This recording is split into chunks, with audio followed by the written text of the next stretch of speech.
Dewi Persik beri peringatan ke calon istri Angga Wijaya. Dalam pesannya tersebut, sang biduan meminta Ana untuk berhati-hati pada Angga Wijaya.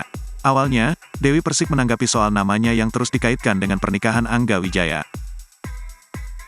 Diketahui, Angga memang akan segera menikah dengan wanita pilihannya pada akhir pekan ini.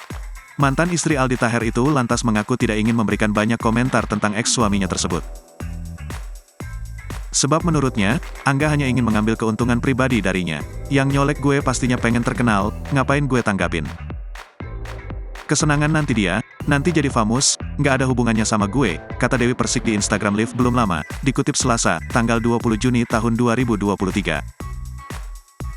Selanjutnya, Dewi Persik pun memberikan peringatan pada calon istri Angga Wijaya.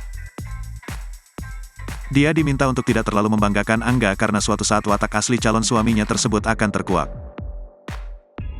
Ibu satu anak itu pun kemudian menyinggung soal uangnya yang diambil Angga Wijaya.